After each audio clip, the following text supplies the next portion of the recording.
Okay, as we continue this series, I saw in the number 4 edition of this series, um, that one that one is definitely probably pretty sure it's gonna grind my gears and I might start crashing out. I don't know, but I'm glad that this one is first, number 3, because this one is titled Filipinos Who Make Pinoys Proud, and the thumbnail says foreigners respect Filipinos. So I can do good. I can do good with some respect. I would really like that today. I know tomorrow is definitely going to be something for real. So let's hope there's good vibes in this one. There's been good vibes so far.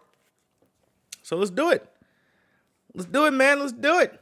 How you guys doing? You having a good day? Hope you're having a good day. All right. This video is brought to you by Sebastian's Patreon.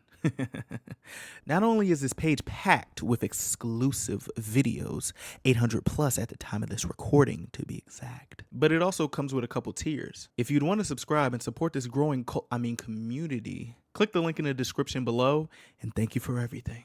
Now, let's get back to the video. Just think like Efren and then you'll be all right. Efren? Well, Reyes, what can you say? His mind was like Einstein's, you know? He had the greatest ability to think and see a shot that no one else could see. The zigzag shot. Yeah, it was amazing. Do you believe he was going to make that shot? I thought Wait, did he create that shot? he could see a shot that no one else could see. The zigzag shot. Yeah. Nigga, my dad taught me that when I was a kid. Wait, did he create that shot? Are you serious? Yeah, it was amazing. Do you believe he was going to make that shot? I thought he was, I'm sure he was just trying to hit it, and he made it, but the way he kicked that, he had another way to kick it, the ball. Oh. And I still to this day don't understand why he kicked that way. He could have kicked the other way. Huh. But he kicked the way he could win. Yes, he did. A head scratcher, but a genius. Oh, that's like a real good looking. Sorry, wait. I was trying to swallow my water. What the hell did he just do? A head scratcher, but a genius. Oh, that's like a real What? Toothless, but the most dangerous. Toothless? Whoa. His legend was so famous that some aspiring pool players had all their teeth removed just to replicate his success. Nag-decision ako nung anong yun na magpab...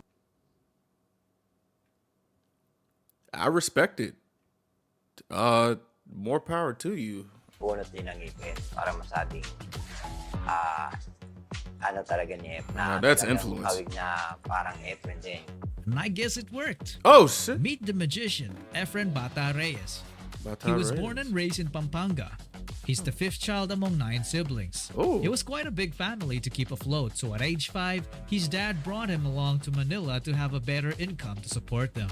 Efren was a shy kid growing up and struggled to interact with kids his age, so instead of playing outside, he worked as a spotter and a janitor at his uncle's billiards hall called Lucky 13. He made it his home as he played billiards all day and slept on the pool table every night. This is when he started gambling at a very young age. Oh, shit. Hey, okay.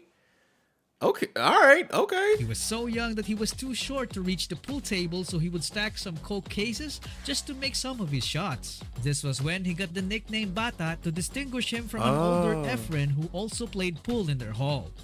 Bro, I wonder how did the adults over there feel when this little kid taking their money and shit like that? Cause guys be having like egos and stuff like that. I'm not gonna lie, I'd be a little hurt. I'd be like, what am I doing wrong? Like, oh my goodness. As Efren continued playing, he kept rapidly improving until he beat every player in their hall. So at age 21, his uncle started bringing him along to bigger money matches. The Hustler movie was very popular at the time, so gambling at different pool halls was a thing, and Efren was beating everybody. There was a time when he went to Clark Air Base to literally farm dollars from American soldiers. And because of this, his name had become a terror in pool halls and he started running out of opponents. I'm not gonna lie. Hey man, This is very inspiring. Like, oh, and it could be dangerous, no? Like bringing your son on to the hey, you gotta get it how you get it. I'm not like, talking down on how you get his paper. But oh my gosh. So his income from gambling started to run dry. Uh-oh. He had no choice but to work for a local comic printing press, which paid him only 90 pesos or $2 a month. Damn! Honestly, he wasn't satisfied with how much he was making, so in just less than a year, he went right back into playing billiards. In 1975, Efren started planning a trip to the US to play against American pool players. Ooh. But an American sports writer apparently had been taking notice of him while he was beating everybody. This writer went back to the US and informed their best pool players that a new threat is emerging. His name is Efren Reyes. Hey. Because of this, the Americans were able to scout him and found out about his reputation, so this ruined Efren's plan to hustle American players for money. For those who are confused, hustling is kind of similar to smurfing in video games. It's like a mythic player playing in the Grandmaster rank in Mobile Legends to farm easy wins. In Efren's case, he wanted to farm wins which translate into dollars to support his family. Oh shit. Oh, I thought. Oh, well, damn. So that's bad. Well, smurfing, I would believe that would be like, I don't know. I guess ethically, you can't do that. Well, you gotta do what you gotta do. You know what I'm saying? And he a kid, so it's like he a kid. So what you gonna do? Beat his ass? It's kind of fucked up. In order to counter that obstacle, he decided to take on an alias, Cesar Morales. This allowed him to play everybody in the US and beat every one of them. Billiard hall after billiard hall. He left a trail of destruction, leaving each opponent demoralized, not knowing what hit them. Wait, I'm trying to figure out, how is it possible to like change your name and just... Oh, probably because they have like pictures of him? Cause there was somebody already scouting him or just looking to be like, yo, there's this dude over here, da da da da, and he just changed his name and like now he's just on a tear. That's wow. Like, I swear, his story almost sounds like a backstory of an OP anime sensei who looks like a joke but when in action, transforms into some kind of a forbidden folklore beast. Anyway, his hustling days continued in the 80s until he discovered the big money tournaments. He entered under his alias and went on to win his first ever tournament as Cesar Morales. This made him instant fans. But when he was asked to sign one of those autographs, he accidentally exposed his identity because he subconsciously wrote his real name. Oh shit. Because of this, his hustling days were over, so he focused on playing and dominating tournaments under his real name. Bro, I'd be so mad. Damn. Get them niggas. Damn. He quickly earned the nickname The Magician because of his aggressive style of play and shot That's selections fire. that no one, even the greatest pool players, dared to attempt, especially in high-pressure situations. Huh? Wait. No, okay. All right. Nah, his dude is sick. How you catch the corner like that? Attempting those shots is one thing, but making them consistently just puts the man in a league of his own. Watch the 9.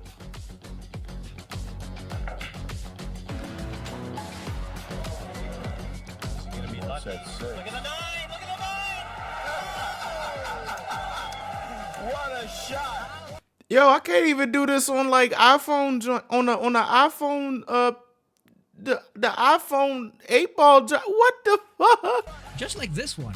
Efren was just a bystander and some younger professional players playing pool were taking too long in planning their next shot, so they handed over the cue stick to Efren. They had no idea that Efren already saw the shot from a mile away.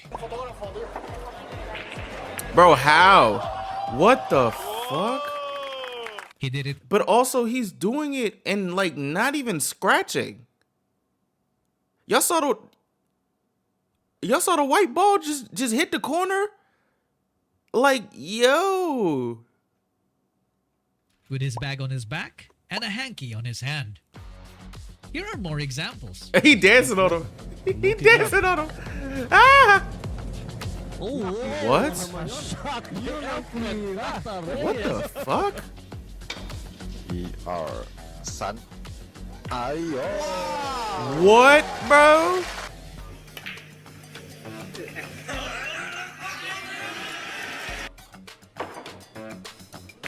Hey, bruh, that's crazy. Aside from these amazing shots, Efren is also the author of the greatest shot in pool history. He was playing against one of the greatest pool players at the time, Earl Strickland. The match was very close as they were tied at 12 racks each in a race to 13 match. Whoever wins the rack becomes the champion. Strickland did the break to pocket the 2 ball, then attempted to pull off a safety play, hiding the 1 ball behind the 7 and 8 ball, but he failed to do so. So Efren took advantage. He then handled business as usual. Yo, shout out to this creator for like being tapped in like this. I really like this. Oh my gosh. Even if we're like kind of like veering off away from the music stuff, it's a series, so you know what I'm saying. But this is really, really nice. Ooh, does he hit these shots good? Perfectly hit. But not until the 5 ball became the object ball. A little bit. Just a little bit, I said. What? He didn't have to do that. You see what I'm talking about? That's right. Oh, these people just whispering in my ear right now. Now, why did he do that? He got himself into trouble because the 6 ball was slightly blocking it. Oh shit. But instead of doing a safety play, Efren did this. Oh, no, he didn't. Watch the 8. Watch the 8. Huh? Oh, my goodness.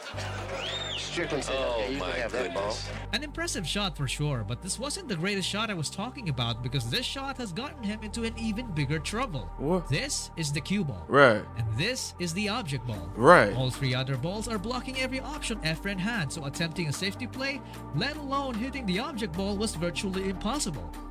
But despite the predicament, Efren would proceed to leave his mark by pulling off the greatest shot ever made in the history of billiards. My stomach The is hurting. iconic Bro, I'm not gonna lie, my stomach is hurting. Oh, sorry. Let's get back.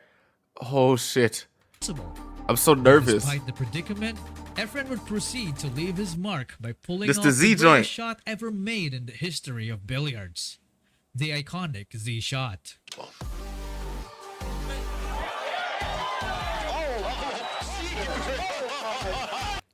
Bruh, my dad taught me that. And I was never able to hit that joint. To actually do that Z motherfucker. Sorry for cursing. That was unnecessary. Dang. Bro, what? People were in disbelief, including his opponent. Efren didn't even have the chance to finish the rack because his legendary shot obliterated all the hope that was left in Strickland's body as he proceeded to surrender shortly after that. He quit. What a finish. That's This tough. got Efren his 3rd straight championship win in the Sands Regency Open, solidifying his case as one of the greatest pool players to have ever lived. What I like the most about Efren is despite all his success, he remained humble. While some opponents would flex on him, I'm breaking the balls very well, so that's good for me. I've been playing pool 40 years. I feel like I'm playing perfect. I feel good. I feel very comfortable. It just looks like a one-man show. You know, that's why this game is the toughest game on the planet. he'd usually just respond with humility. Well, I feel nervous now because I don't know if I'm playing good or I'm playing bad. I need lucky to play. I'm not gonna hold you. I be playing basketball, and like one of the things that always like I always notice is like if somebody says, "Bro, I'm an ass. I can't do nothing." Da da da da. That person is lying. They are lying, and they're about to torture you. I don't trust anybody that says like, "Oh, I'm nervous." I don't trust him by saying like, "Oh, he's gonna feel some type of aura from me because I'm like." No, you perfected and created or did the Z shot. Okay, you aren't nervous. You may actually be nervous, but that ain't, you're not gonna trick me. I'm not letting my guard down. Okay. Nah.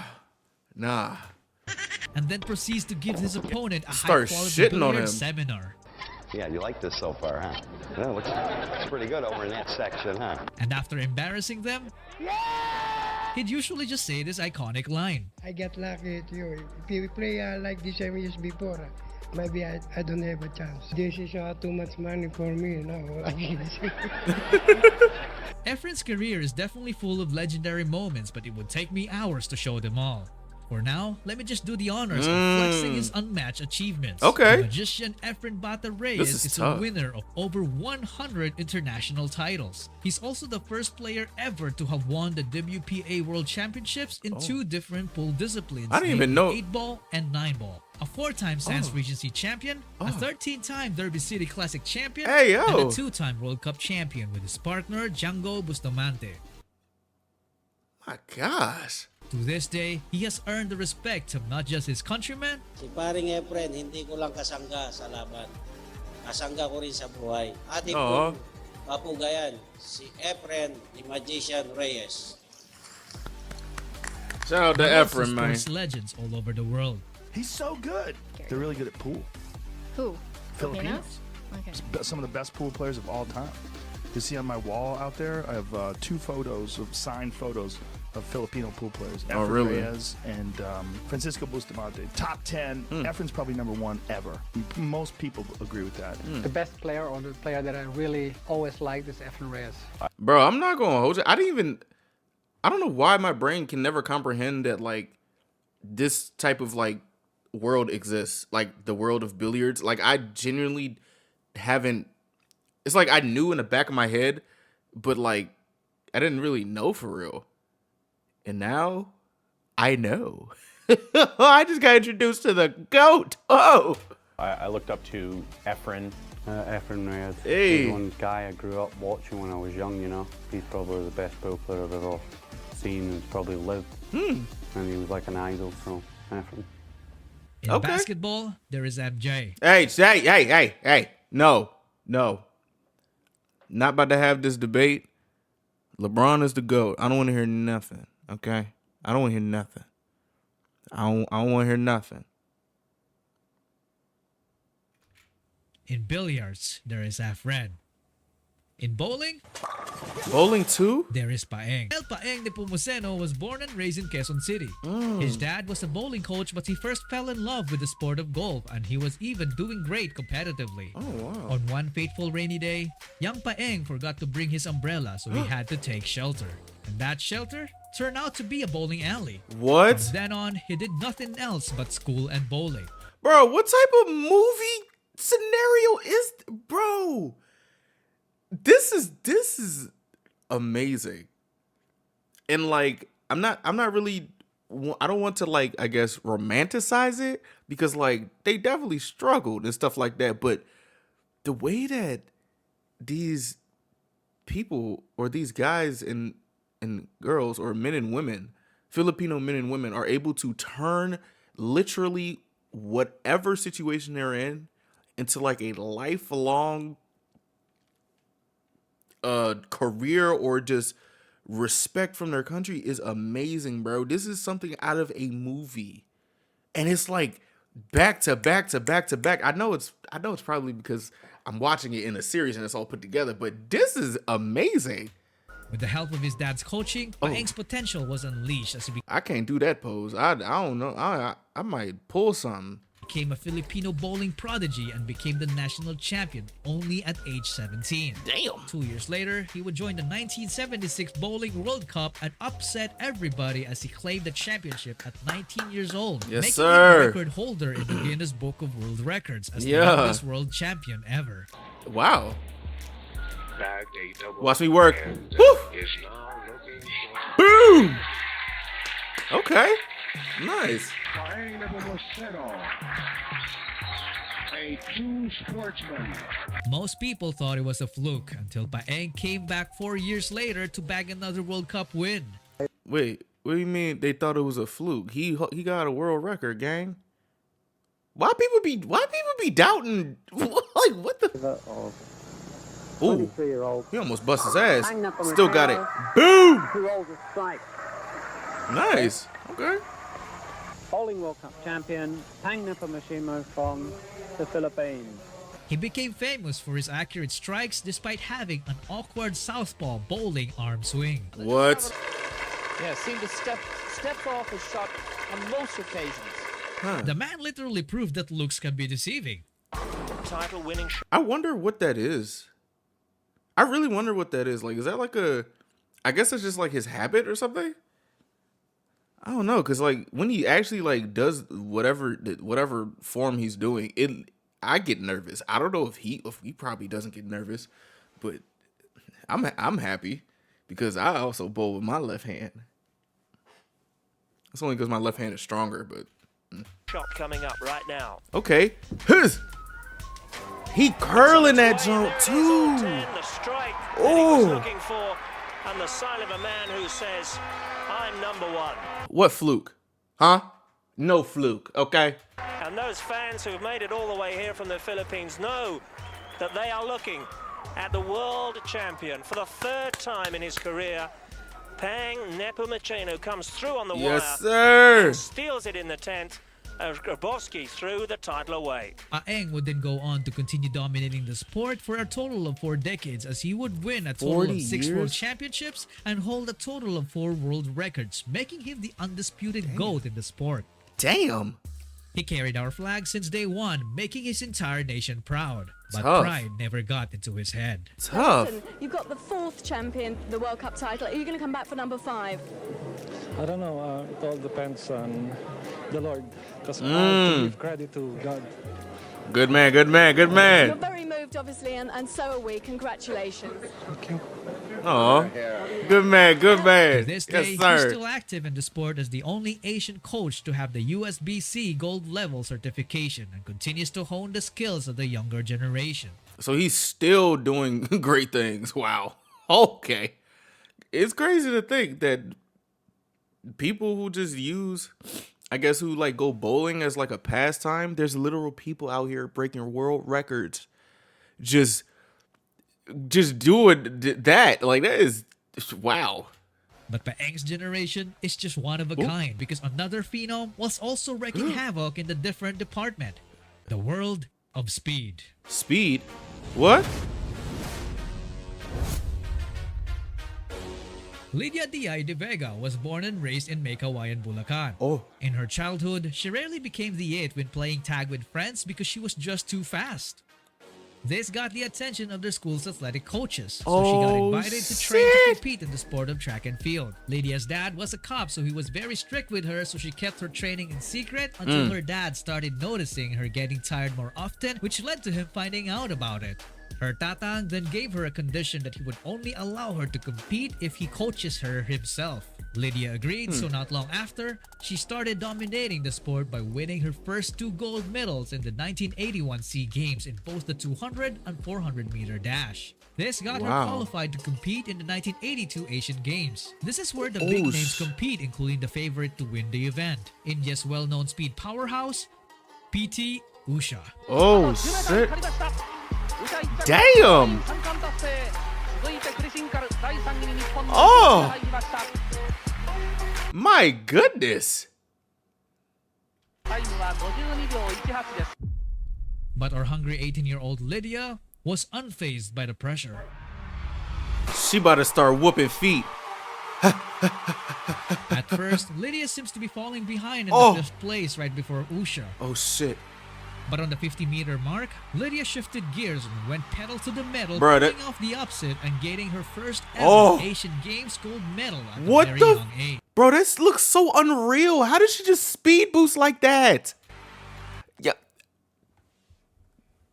Hey, man, listen, man. I give credit where credit is due, okay? I like to see myself as kind of fast. Well, not now, because I'm a little, bigger. I'm trying to drop that. I want to become a runner. But I got a lot of things that I be wanting to do. Sorry. How did she speed boost like that? But on the 50-meter mark, Lydia shifted gears and went pedal to the metal, pulling off the upset and getting her first ever Asian Games gold medal at a very young age. Oh, nah, you know what? Nah, she had to be just saving her energy for the point where she got to do that speed boost or something. I don't know. That looks unreal. Throning Usha in the process.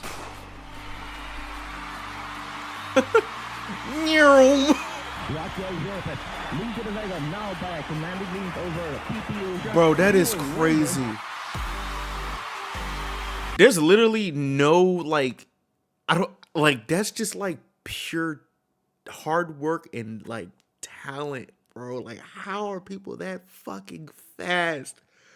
Oh, Oh my gosh. Woo. But Usha wasn't going down without a fight because come next year in the Asian Championships, she would win the gold against Lydia, officially forming a rivalry between the two fastest women in Asia. I hope it's like a very like I guess healthy competition type rivalry thing. Like I hope they ain't like going like just doing unnecessary shit. I would assume that they kept it very P. You know what I'm saying? Oh. Their fans went back and forth about who really was the fastest, but all the That's debate fire. really put to an end in the 1986 Asian Games. Let's go. Wait, where is she? Probably the person that's going to be ahead of everybody.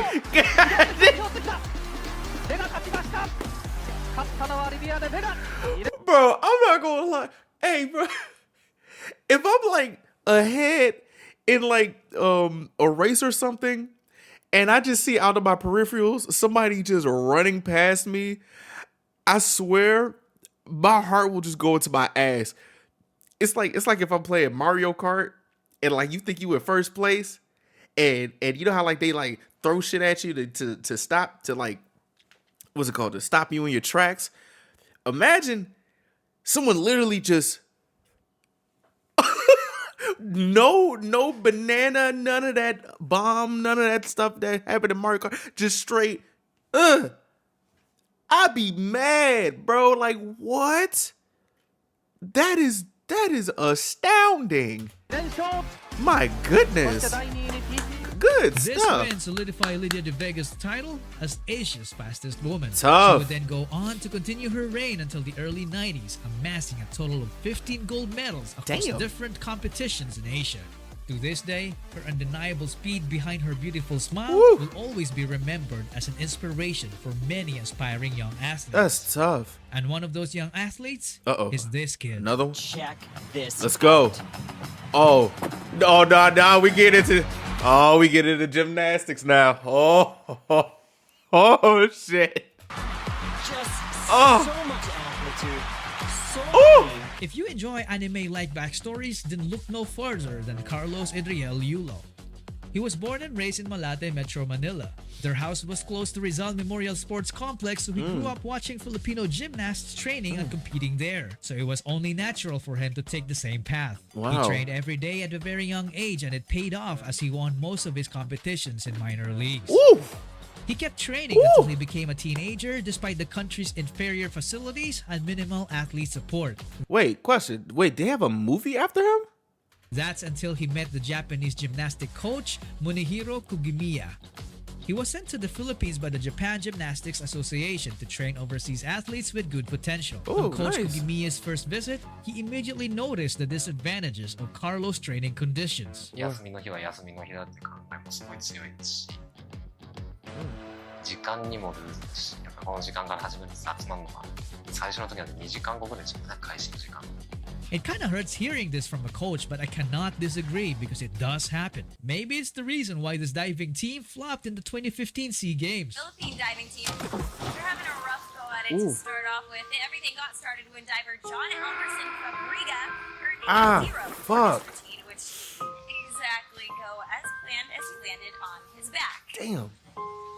And then his teammate John David Oh, Boyle no. followed him up in a similar fashion by not completing the rotation on his dive and going in knee first. So obviously lots of attention on social media. Sheesh, they were the literal Splash Brothers. Bruh, come on, dog. Anyway, Coach Kugimiya didn't want Carlos' potential to be wasted, so he offered him to train in Japan. Carlos grabbed the opportunity, but he never realized how hard it would become for him. He left his family in the Philippines and started living together with Coach Kugimiya in a small apartment while studying Carlos. high school at Takeo University. You got This this, is Carlos. a school where most elite student athletes go. Carlos was only on his second year. He struggled in school because he suddenly had to learn to both read and write in Japanese. Oh, to shit. accelerate his improvement, Carlos' coach required him to write entries in his diary on a daily basis. He studied during the daytime and spent the rest of his free time training with his coach. Our young Carlos obviously got culture shocked, so he started showing some signs of demotivation. He would make mistakes he normally wouldn't and fall down more often than usual. Coach Kugimiya's very strict training approach wasn't helping either. フォーカスが going to 笑 again you doing like this でば The going to big injury if you don't do that there. Damn. また考えないでやってんの Without thinking. Don't just training. Carlos' diary entries never talked about his feelings, so Coach Kugimiya had no clue about what to do with him anymore. It was so bad that there was a point when Carlos told him that he wanted to quit. Lumapit po ako sa coach ko, naiyak po ako. Sabi ko na, magkikwit na ako coach. The coach was at his wit's end, so he decided to pull off one more trick to motivate Carlos. What? He brought him to an all-Japan national gymnastics competition. Coach Kugimiya was one of the judges there, and one of the competitors is Japan's Olympic gold medalist, Kenzo Shirai. This guy is considered as one of the greatest young gymnasts of today. He holds 2 Guinness World Records as the youngest gymnast to ever win a gold medal on a world stage at 17, and the only human being to have pulled off a salto backward stretch with quadruple twist. The only human being? Oh, all right. I don't know nothing about gymnastics stuff. Hey, I just like watching what is it? Jordan I forgot her name. Our gymnastics team, and obviously the black ones. But I don't know nothing about these names or anything. So that just sounds amazing to me. Known today as the Shirai. Yes, it was named after him, along with 5 other great moves he invented himself. Bro, what? How the fuck do you just start doing what? The dude was an absolute genius. He rightfully earned the nickname Mr. Twister, and Mr. not Twister? even surprised about it. Watching Kenzo perform and win seemed to have made Carlos uneasy. He might have just realized that he still had a long way to go. But in that day's diary entry, he never talked about quitting. Instead, he wrote about his admiration for Kenzo's talent. He started writing about his feelings, which was kind of unusual for him. The next day, he showed up early in the gym and wrote his own training plan without being told by his coach. He seemed to have found a new source of motivation. Later that year, Carlos competed in the 2018 World Artistic Gymnastics Championships in Doha, Qatar. And guess what? What? One of his opponents was Mr. Twister himself. See, this is some movie shit. Like what? Kenzo Shirai. He performed first and of course lived up to his nickname. The reigning world champion on this apparatus from Japan, Kenzo Shirai. Triple twisting double tuck to start. My ankle was just exploding looking at this. What the fuck? He twists so quickly.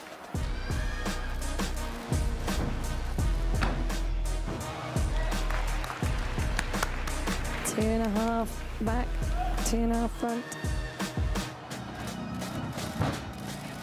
And that's a quadruple twisting somersault. Deep breath. Come on, Carlos. This dude is pretty. This dude is. Oh, my. 3.5 twists. Oh. Followed by the full twisting front. So difficult. Yo, this guy is nuts. And a triple twist to finish. You have time to spare. That was Kenzo Shirai. Bro, he's just. This is crazy. Such a terrifying way to establish immense 14,866. pressure. I can only imagine what Carlos Come on, was Carlos. feeling at that You got this, moment, Carlos. because he's the next one to perform. Let's go. What a moment for this youngster. Carlo Yudlo I'm getting from Philippines. Just 18 years of age. getting His nervous. First year as a senior. Trying to shake the shakes off. Small gymnast, but he packs a punch. The announcer said that because Carlos only stands at 4'11". While Kenzo is known for his twists, Carlos shines with his power and elevation. What the Double fuck? pike half. Beautiful fight. Bro, he got up. Just take a look at that height. Dude is literally a living trampoline.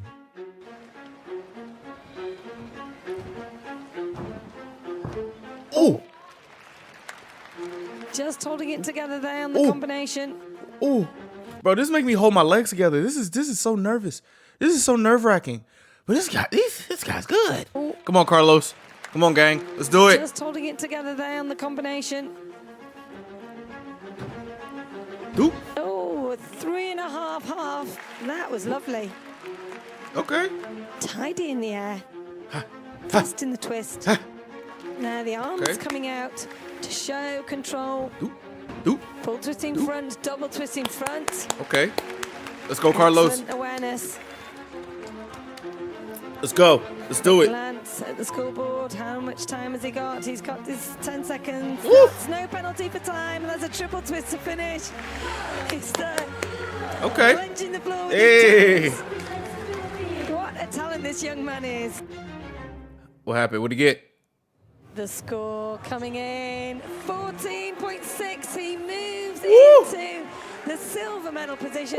Carlos' effort apparently wasn't enough, and his silver medal would then become bronze because Russia's Artur de Laloyan would beat Kenzo's score, dethroning him in the process. Damn.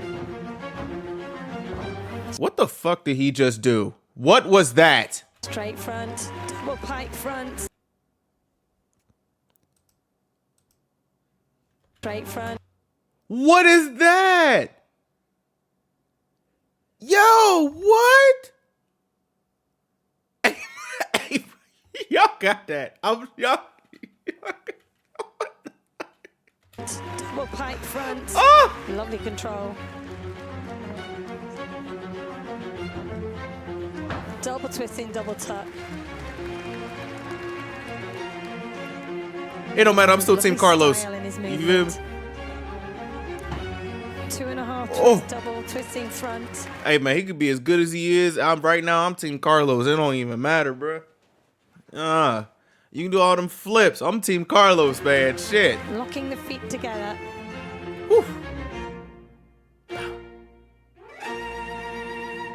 This is Carlos' bronze medal finish wasn't perfect for sure, but it still made him the first Filipino and Southeast Asian gymnast to have ever won a medal on a world stage. Okay, he kept competing and training after the event until it was time for another shot the following year. Kenzo Shirai didn't make it to the competition because of an ankle injury. Damn. But the guy who beat them, Artur de Laloyan, was there. A word? Surprisingly, champion. But you guys might have already heard of the saying, never count a Filipino out. Come on. Come on. I might have to stand up. Not even gonna lie. Come on. Let's do it. All right, let's go. Let's lock in. So fast in the twist. That was just a double twist there. It happens so Here we go. quickly. The music. And a triple twist to finish off. Shit. Looking at Artem's face feels like he's about to pass out. And when the score gets revealed, It's YOLO! 515.3 for Carlo! Yeah. Yeah. Yeah. Yeah. Yeah. Uh-huh. Yes. Team Carlos. got my pants stuck on the chair. Let's go. That's right. Never count a Filipino out. I love that saying. Uh-huh. Woo. Yeah. Tough.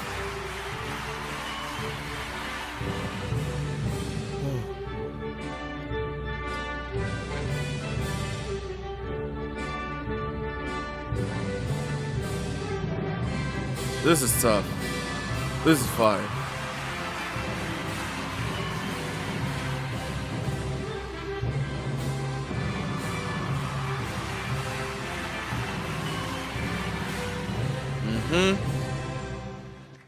Oh, rest in peace. Oh, no. Woof. What a ride this video has been.